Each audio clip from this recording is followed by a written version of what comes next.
अनेक भाविकांचे श्रद्धास्थान असलेल्या आणि निसर्गाच्या सान्निध्यात वसलेल्या नगर तालुक्यातील जय मल्हारगड कोथरूड म्हणजेच खंडोबा देवस्थानला तीर्थक्षेत्र घोषित करून भाविकांसाठी सोयी सुविधा निर्माण करण्याची मागणी विजय भालसिंग यांनी केली।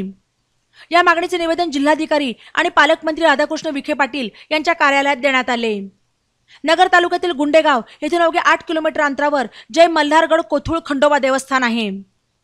अनेक भाविकांचे श्रद्धास्थान असलेल्या आणि निसर्गाच्या सान्निध्यात वसलेल्या या मंदिरात दर्शनासाठी भाविकांची मोठी गर्दी असते। हे जागरूक देवस्थान तीर्थस्थळ म्हणून महाराष्ट्राच्या नकाशावर येऊ शकते। या मंदिराच्या वैभवामुळे प्रतिजेजुरीचा अनुभव भाविकांना मिळणार आहे। यासाठी जिल्हा प्रशासनाने मंदिराचा तीर्थक्षेत्राच्या दृष्टीने विकास करण्यासाठी प्रस्ताव तयार करण्याची गरज आहे। हे देवस्थान तीर्थक्षेत्र म्हणून विकसित झाल्यास पर्यटनाला देखील चालना मिळून राज्यभरातील भाविक येथे दर्शनासाठी येतील। त्यामुळे पंचक्रोशीतील गावांचा देखील विकास साधला जाऊन स्थानिक नागरिकांना रोजगाराच्या संधी निर्माण होणार असल्याचे निवेदनात म्हटले आहे।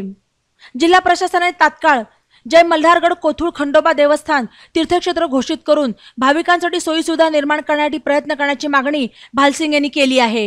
ई नवा मराठा यूट्यूब चॅनलला सबस्क्राइब करा आणि बेल आयकॉनवर प्रेस करा।